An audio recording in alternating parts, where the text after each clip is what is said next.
Today is Saturday, August 13th, 2016.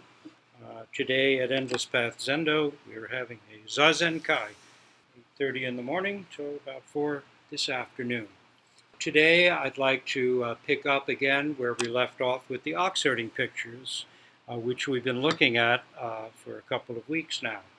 Please remember that teisho is another form of Zazen.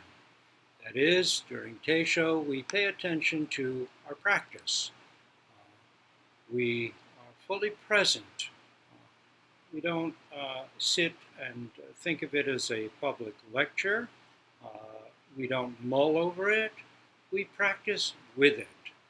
We let the words come in like sounds in the trees, like the calling of birds, like the crashing of waves. We just let the sounds, the words in, and we let them go. We stay with the breath. If it's too complex to attend to a koan point and work with the teisho, then please just listen fully. Pay full attention to hearing the teisho. And give the listening your full attention. Let that be your practice. But it is a form of practice always. It's not just sitting. It's as if sitting there, rather, as in a lecture. It's as if these words are spoken to you alone, not to a group. So,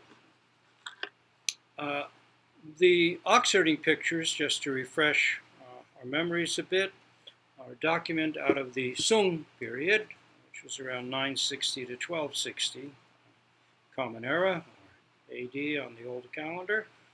It was a very creative period. I mean, we always think of the Tong as really, wow, the real creative period of Zen. And of course, that's when the tradition we know as Zen really took hold. And they were great and dynamic teachers. But in the Sung is when you have really creative creations out of that. The Wumen Quan or Mumen Quan, or Gateless Barrier, is around 1100. That's 200 years or so into the Sung. Then there's Hekigan Roku and Shoyo Roku, all from around the same period. And just a little bit later, the Oxherding pictures. So this, too, the Sung, very creative period in terms of the legacy of practice that's come down to us. So today, we're excuse me, working with the book The Ox and His Herdsman, a Chinese Zen text, commentary and pointers by Master D.R. Otsu, and Japanese illustrations of the 15th century. Translated by M.H. Trevor. And today we're looking at we looked at the introduction, traditional introduction. Today we're looking at the first of the Oxherding prose and poems and drawings. So first is Search for the Ox. And the traditional entrance into this goes, why search? The ox has never been missing from the beginning. However, it so happened that the herdsman turned away from himself or herself. Thus, his own or her own ox became a stranger and eventually lost itself in far, dusty regions. The home mountains recede further and further. The herdsman finds himself unexpectedly on tangled paths. Desire for profit and fear of loss flare up like flaming conflagration, and views of right and wrong arise in opposition to one another like spears on the battlefield. Now, this is certainly something we all know quite well. This is a condition we can all identify with. And yet, the point also is being made right here that the search for the ox, I'm reading from a commentary here, shows nothing else but the first genuine resolve of the herdsman, that is, of the pupil. Such determination is the dawning of a single-minded decision to set oneself the highest goal of realizing one's own mind and pursuing it to the end. The pupil starts, the pupil searches rather, for his own nature or her own nature with a determined will. But to begin with the search is entirely without direction. Our own original nature, which each one has contained in its entirety, must not be looked for outside.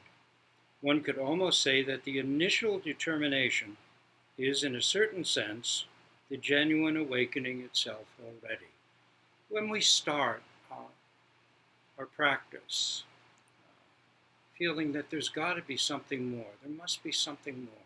What could it be? One, this is a recognition that we've lost our way. As Dante said in the opening of the Inferno, midway in the journey of this our life, I found myself lost in a dark wood. How I got there, I really don't know. But that very recognition that something's off, must be something more, is already the beginning of the determination and the realization of recognizing our own nature, which is never far away, though it may seem like it's wandered off and we're lost in a battlefield of right and wrong. The ox is far off in the distant mountains. Even just realizing that we're going to look for it is the beginning of recognizing that all of that can fall away. To refer back to Chi Buan's foreword, it said, the ox, commentary goes, which is, each one is contained in its entirety and oneself, has never been missing from the beginning. It is therefore unnecessary to search at all. Of course, the opposite is also then absolutely true. If it's never been lost, then why don't we see it? Why can't we ride it? Why do we have to do all the work? Why do we have to find a teacher? Why do we need help? Why don't we just see the ox? Zen Master Dogen, of course, was truly bothered by this question if everyone from the beginning has this pure, vast, wise, present, original nature.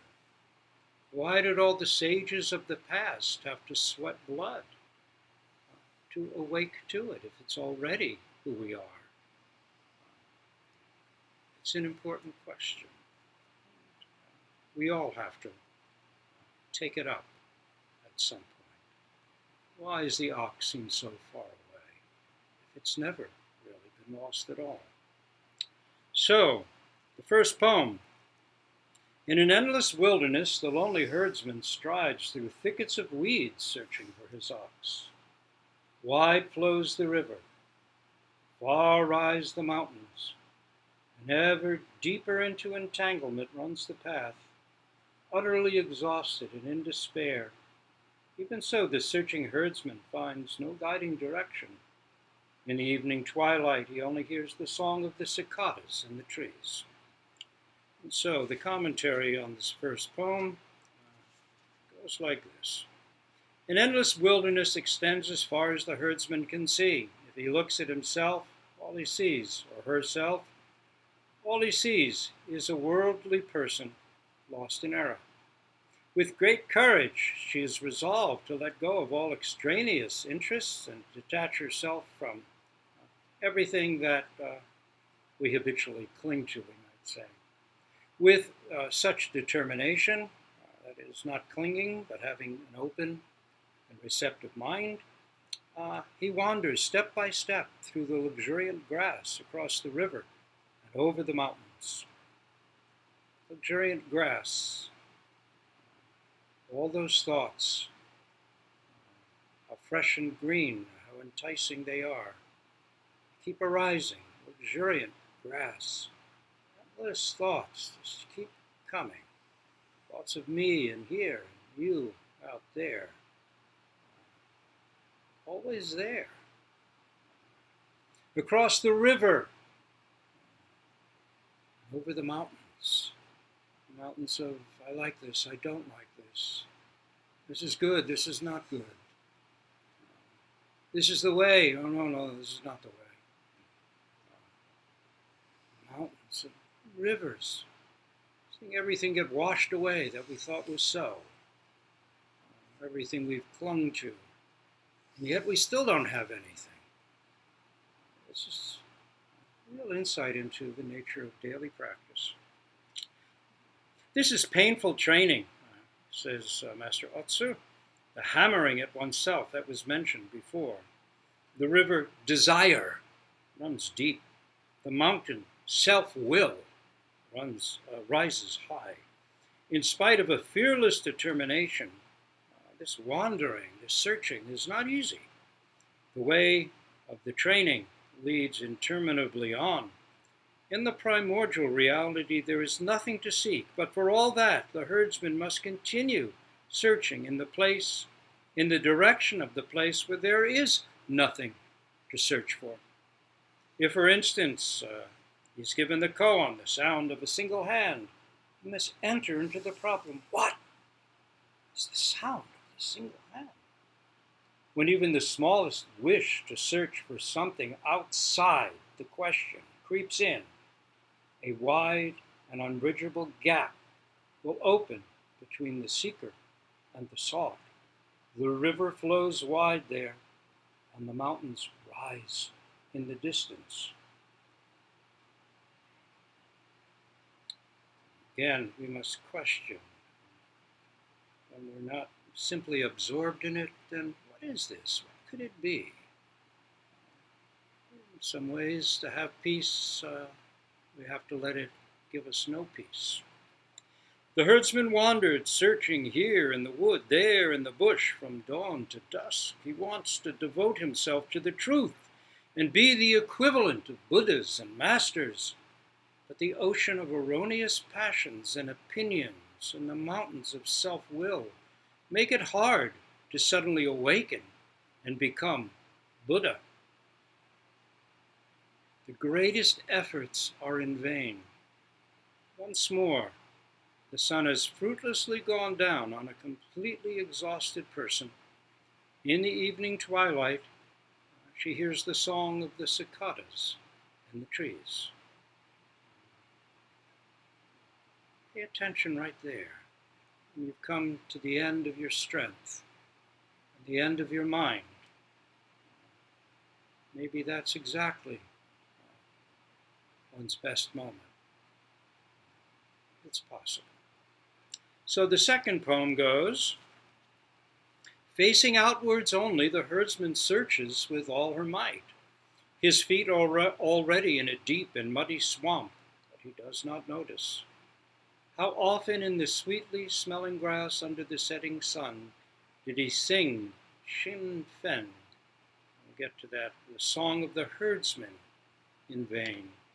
So the second poem goes, when a person only wants to hear the truth from others without training, in actuality in Zen, if that's your chosen path, it could be any tradition, then he is searching, facing outwards only, not paying attention to his own ox. The ox is not more complete in the sages or masters than in we worldly people.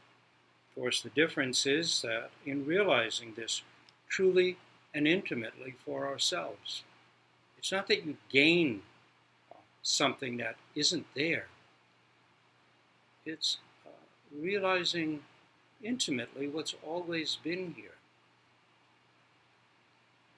Also, not realizing what really hasn't been here, and yet we've taken it for real for so long that our feet are still in the swamp, even as we look. It's that intimate. The herdsman does not notice that his feet have already gotten into the muddy swamp of worldly passions and erroneous opinions. We must look carefully at the spot where our feet are treading and not lose ourselves gazing into the distance, since wherever we talk or stand, the ox always, in fact, lies under our feet. We cannot get away from him anywhere. We think, oh, the ox, enlightenment, it's out over there. But where are you looking from? It's that intimate. Practice can only help us get to that point where we can realize it's that intimate. Of course, as we all know, passions and erroneous opinions keep arising, and we can even get into arguments and opinions about Zen and realization. Is it slow? Is it gradual? Is it complete? Is it incomplete? Are there degrees? Are there no degrees of it? Can anyone realize it? Only monks realize it, and nuns realize it. On and on and on. It's more intimate than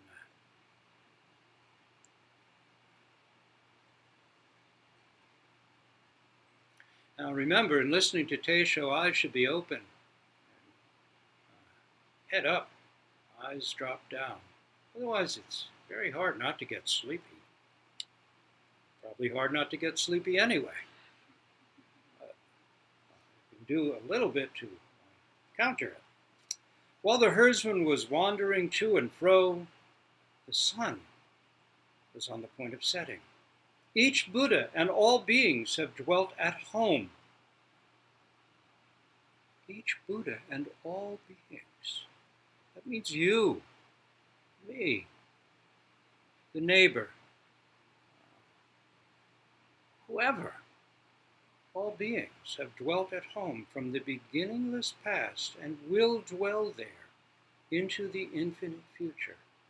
The herdsman has actually come home many times, but he does not yet know his home. Again, let me remind you, though the Oxherding pictures are a wonderful metaphor, it's not necessarily 1, 2, 3, 4, 5, 6, 7, 8, 9, 10, bingo. At any moment, there could be 10, there could be 8, there could be 9, and you're back at 2, 3, searching, finding traces again. It's a very dynamic, alive process. It's not just a progression. Sometimes you go the distance, and then you're back doing the work where you need to be doing the work. There's a Bob Dylan song, Series of Dreams, not one of his well-known, but a really great song. There's a line in it that goes, I'd already gone the distance, just looking at a series of dreams. It's a very Zen-like line.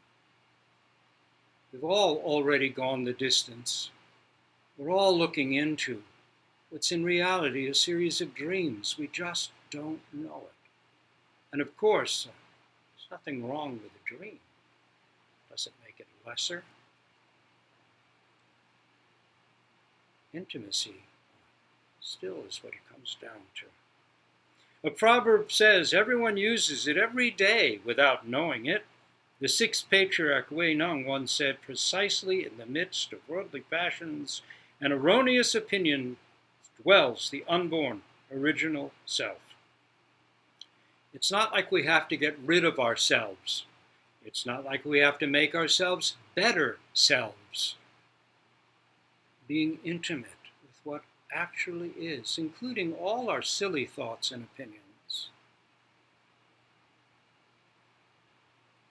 This offers great hope, because we're all ordinary people, to really see from where we're seeing changes everything. Xin Feng is the name of a temple in which Master Tungshan Liangche, the founder of the Caotung, that is Soto sect, lived, and for that reason is used here to characterize the herdsman's song. He sang it fruitlessly, time and again, because he was not yet able to find the ox. This Xinfeng is none other than the wondrously beautiful melody that sounded before the arising of the world. Better than Beethoven's late quartets. Better than the magic flute. There's a little Irish mythic tale called The Music of What Happens, about the great Irish mythic chieftain, Fionn. One day he was out with his men in the woods. He didn't have big castles. He tended to be out in the woods a lot, camping. He was a great poet, great warrior. Very interesting character. And he says to his men, "What's the most beautiful music in the world?"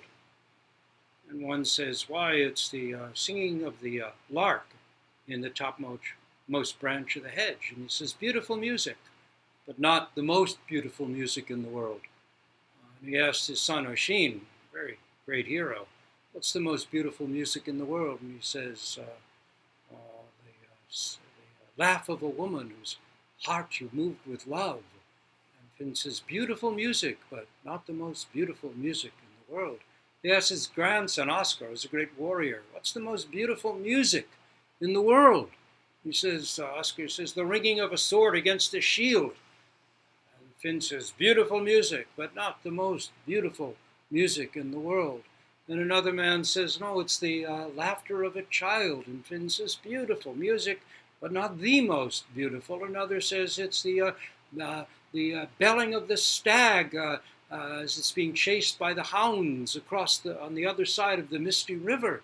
Finn says, "Beautiful music, but not the most beautiful." Another says, No, it's the belling of the baying of the hounds chasing the stag. That, and on and on and on and on they go. And to each, Finn says, "Beautiful music,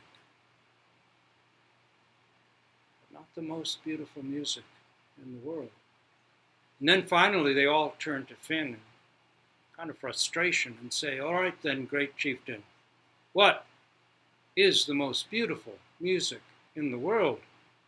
And Finn says, "The music of what happens." There's a koan for you. You can dig into that your whole life. So,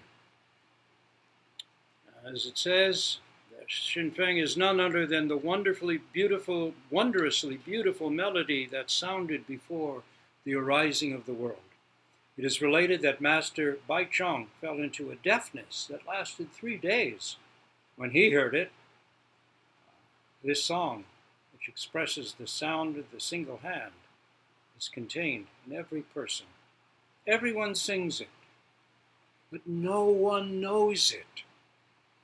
Very few know it. Everyone sings it. You sing it. Why don't we know it? The ox is there, but here it goes. We have to search for it. We stand, we sit, we sleep when tired, we eat when hungry, yet we keep looking elsewhere for meaning. How sad it is, this human predicament. How funny it is, this human predicament. Third poem. And this is all again about the search for the ox, which is the first of the pictures. So let's see, the third poem goes, "In the origin there is no trace. Who could search there? Confused, he gets into a deep place filled with thick fog and tangled briars. Unbeknown, he is already returning home as a guest, leading the ox by the nose. And yet, under the trees, by the side of the water, the song sounds dispirited." Third poem, commentary. All beings have the ox contained in them. There is actually no awakening and no error in relation to the ox. In other words, to Buddha nature. He is what each one already originally is. We've all heard by now, Zen mind, beginner's mind. It means Zen mind, original mind. Always fresh, always there. He is what each one already originally is. Who could search for him? The search is absolutely unnecessary, but in the words "who could search" there is still the implicit demand that one must indeed search for the ox. How could the ox be caught? In the origin there is no trace. Is it not therefore impossible for anyone to look for him? Absolutely impossible, says the commentary. Absolutely impossible. In the origin, there is no trace. In the very ground of our nature, there's no ox, there's no self, there's no other. And yet, the herdsman's song sounds dispirited. Gosh, we've all been there, haven't we? Tangled and lost in fog. This is our life. Maybe that's it too. Let's see. The herdsman wanders around in a tangle of creepers, which means the entangled world of intellectual comprehension. He is attached to the external and has neglected the place under her own feet. So he looks for the ox, which he can never find, because it is precisely his self which wants to seek the ox. That is the ox. We can, in a sense, say that it is the ox himself who seeks the ox. We, the seekers, are the sought. There are not two here, we and the ox. So it's said of the herdsman, unbeknown, he is already returning home as a guest, leading the ox by the nose. Already, in our very first searching, already leading the ox home by the nose. Only we don't yet know it. But this is why it's so wonderful to sit together, whether we realize it or not. This is happening, and yet if we don't realize it, we don't know it for ourselves. So, now, let's see, the second oxherding picture. The first was just a person standing looking bemused out in the woods by a river. The second is finding the traces of the ox. Here's the prose, and then we'll get to the poems. Reading the sutras and hearing the teachings have enabled the herdsman to grasp something of the meaning of the truth intellectually. Some people mistake subtle intellectual understanding that comes from good reading, as if they'd seen the ox. But no, simply is seeing the traces, or a footprint, or a dung pile from the ox. Doesn't mean you've seen the ox, but there's something. He has found the traces. Now he understands. Doesn't mean he realizes. He understands that things are all the same gold, however differently they may be formed, and that the nature of each thing is not different from his own nature. Nevertheless, he can still not distinguish between what is genuine and what is not to mention between the true and the false. He cannot yet pass through the gate. This is why Zen has a gatekeeper, namely, for lack of a better model, someone like me, who's been put in the position of being a gatekeeper to check, because it's very easy to think, oh, I understand this, no problem. But without a gatekeeper, as Aiken Roshi says, it's like someone sitting in a little house by a toll bridge. And they say, let's see your papers. And you bring out your documents, and they go, yes, you can pass. And someone else brings out their documents, and the gatekeeper says, "No, you can't pass yet. We need another stamp on this document. Go back and do the work on it." Aiken Roshi says, "That's very important. That is one of the wonderful things that Zen offers. Not just philosophy, but an actual gatekeeper and a practice to help us walk up to the gate. It is therefore provisionally said here that he has only found the traces." Now the poems. Traces, let's see, is there anything? Let's see, yes. First there is the little bit of commentary on this prose intro, traditional prose intro.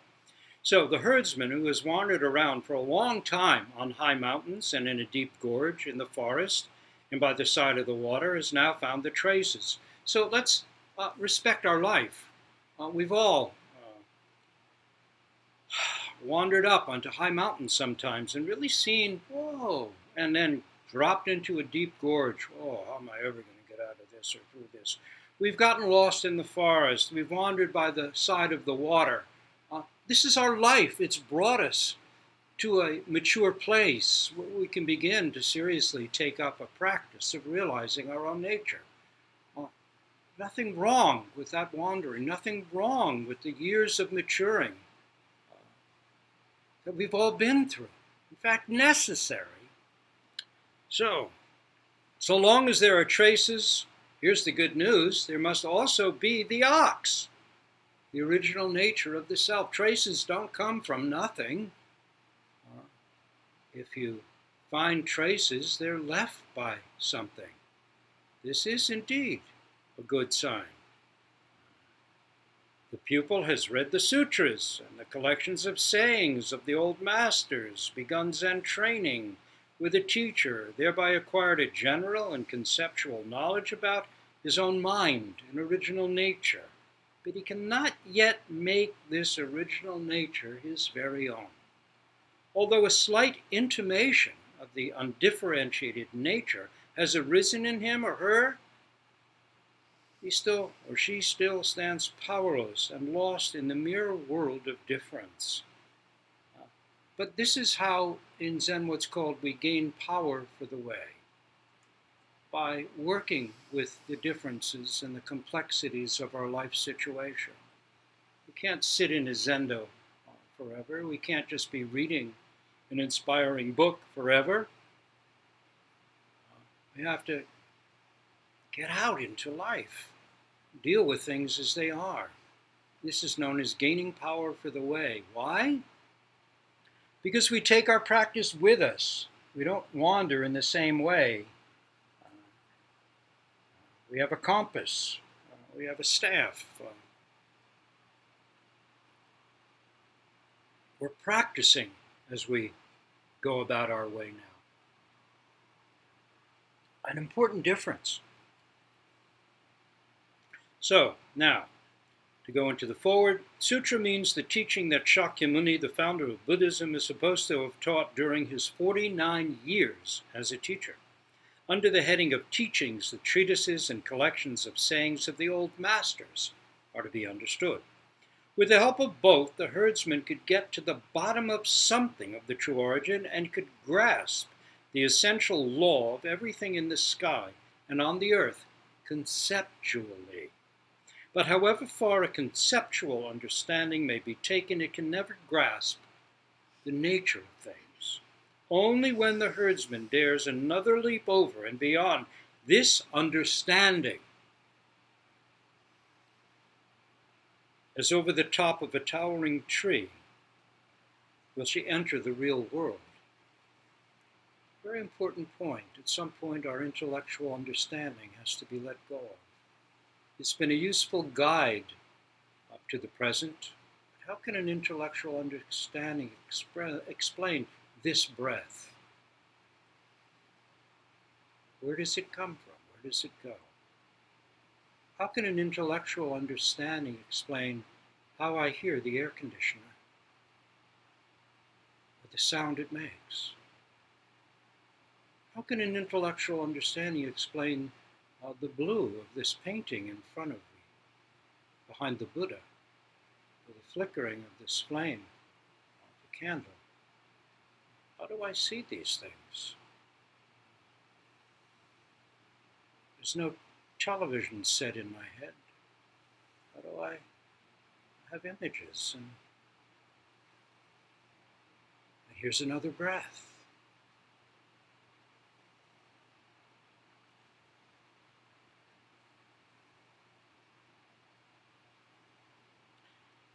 He knows from sutras and teachings that the different utensils, such as pan, kettle, and knife, are all of one and the same metal, that each being will ultimately return to the one nature of his, the herdsman's self. The different utensils stand for all beings, and the one metal, gold, for the original nature of the self.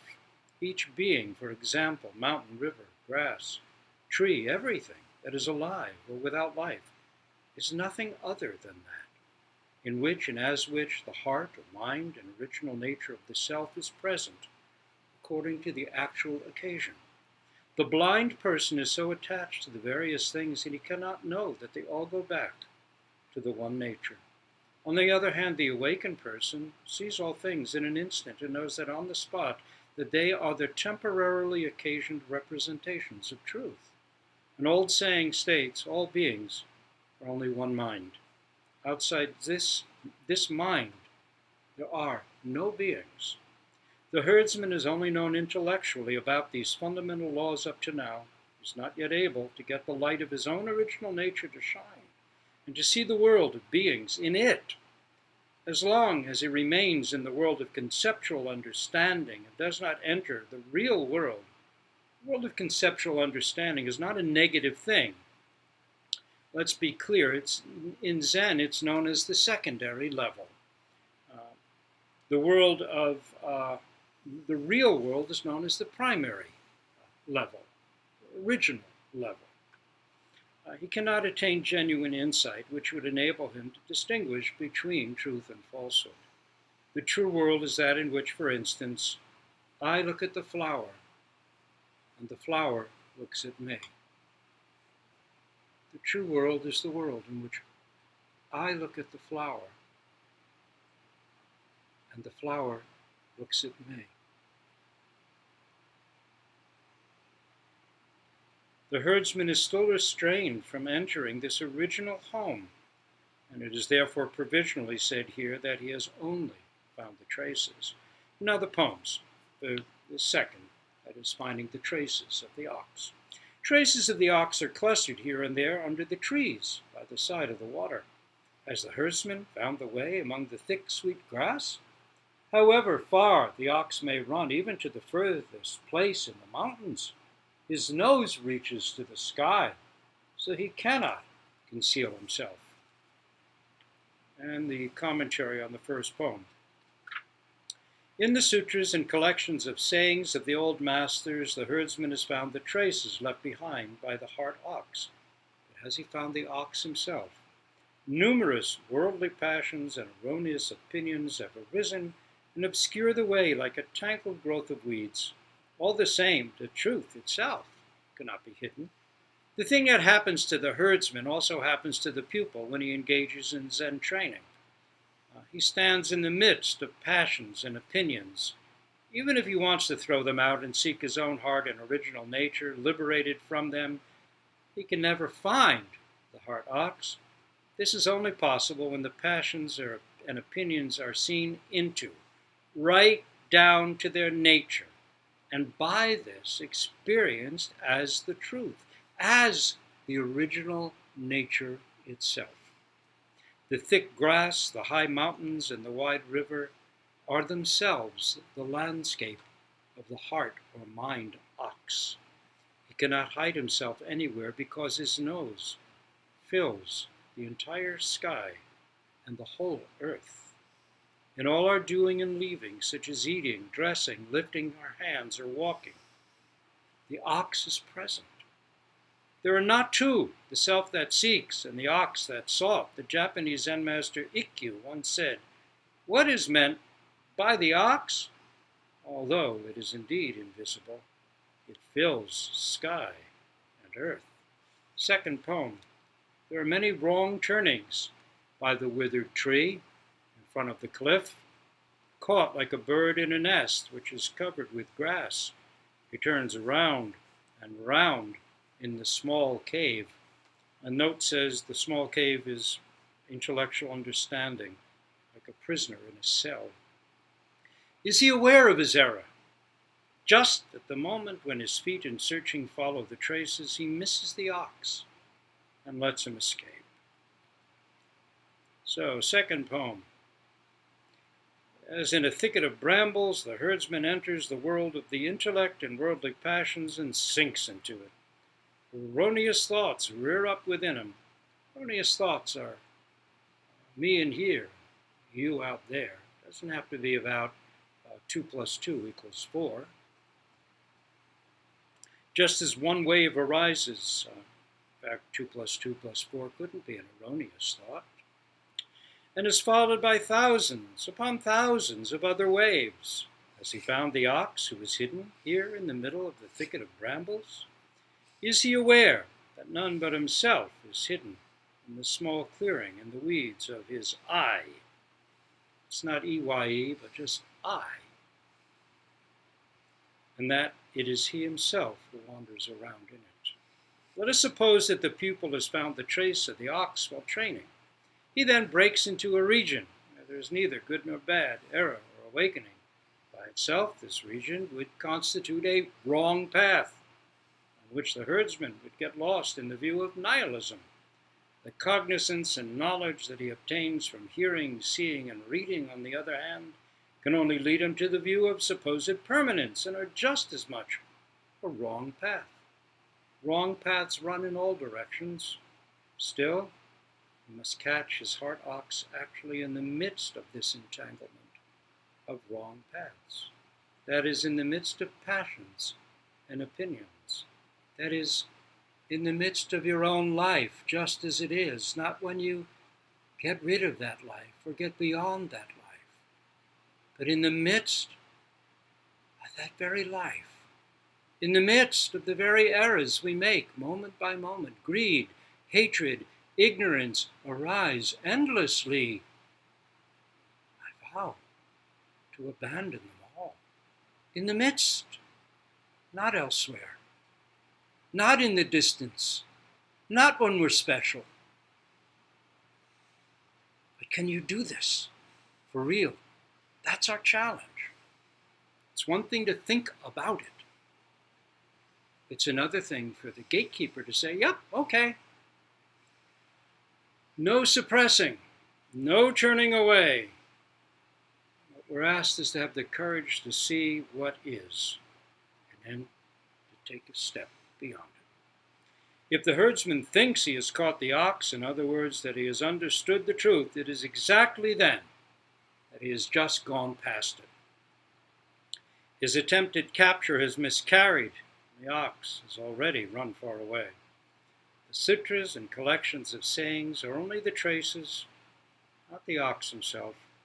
However deeply he may have got to the bottom of the truth in this way, it is still conceptual understanding. Everything he receives externally is only the trace.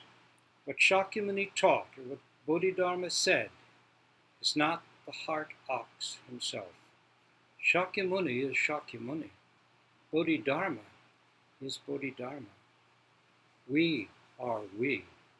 Only when we have attained the real heart ox in letting go of all of this can we experience that the heart and original nature of ourself persists unchangeably at all times and all places. This is genuinely one's own treasure and permits no comparison with any other. Our third and last poem for this second, Finding the Traces. The third poem goes,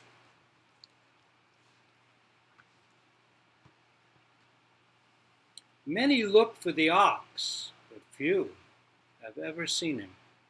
Has the herdsman found him on the north side of the mountains or in the south? The one way of light and darkness, along which each thing goes and comes. If the herdsman finds himself on such a path, everything is all right. How encouraging. So, the third poem, commentary, catching sight, in which the herdman sees the ox, is not ordinary seeing with the physical eye. It is the peak of awakening, in which the original nature of the seeing self is seen into. No words are adequate here. There are many people who follow the words of the old masters, such as Shakyamuni or Bodhidharma, and look for the ox in the confines of their consciousness and intellect. But there are very few who have gone beyond these bounds and seen into the heart ox. Fortunately, the herdsman has found the traces, but where is the ox himself? On the north side of the mountains or in the south? Mountains tower up above one another in all directions. The herdsman's way is hard. Practice is hard. Giving up, clinging to one's cherished thoughts is hard. The most cherished thought is me, myself, and I. How do we let go of that for real? Not push ourselves away, not wipe ourselves out, just not cling, not identify with. It's hard. Pain in the knees is hard. Getting up at a time when we'd like to stay in bed is hard. Not doing things we like to do. It's hard.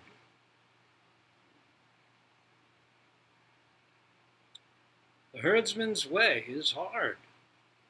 The ox is not only on the north side of the mountains or in the south. He fills the whole world of truth everywhere. Has the herdsman found him? Does he not see him?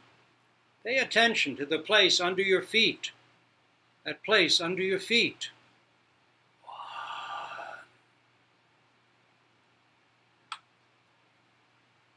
2,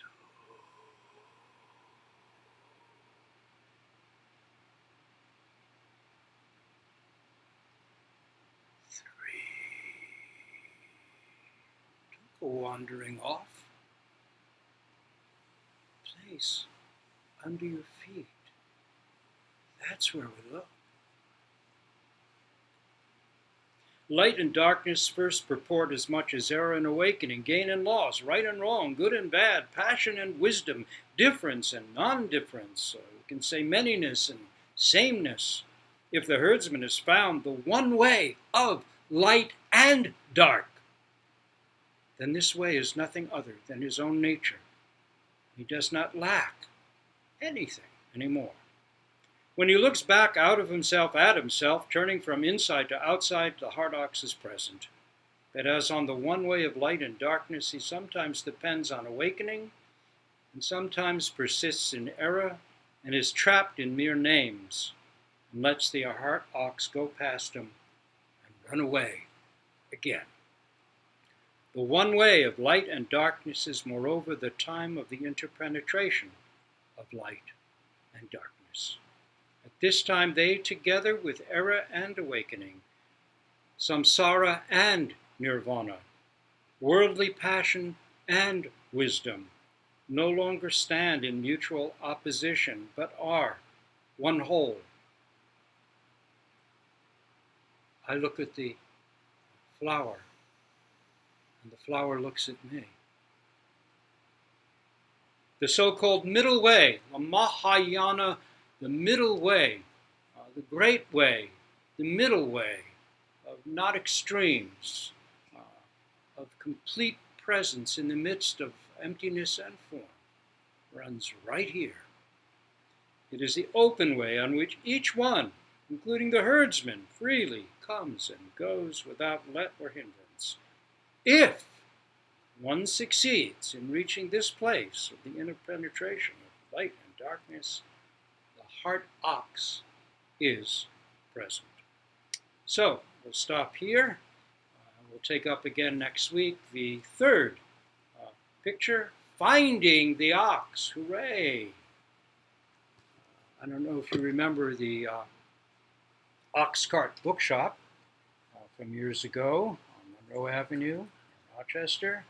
If you still have one of the bookmarks from the Ox Cart Bookshop, you will see, I think it was the second picture. Maybe it was the third. Hold on, let me look. Because what it showed was the herdsman running after the ox. Hadn't caught it yet. The herdsman was chasing the ox. So that is, yes, that's the third one, Finding the Ox. All you see is its rear end and its tail. Almost biblical, if you remember your Bible. My front parts you shall not see, but only, I don't know if it says my behind, but that's the implication. When you catch a glimpse, you don't see the whole thing. So hopefully next time we'll catch a glimpse, not of hoof marks, not of piles of poop, but see the tail and the behind of the ox, and we'll start knowing what we're chasing and see it well enough to be able to run after it. So, for now, let's make our vows for the welfare of all beings.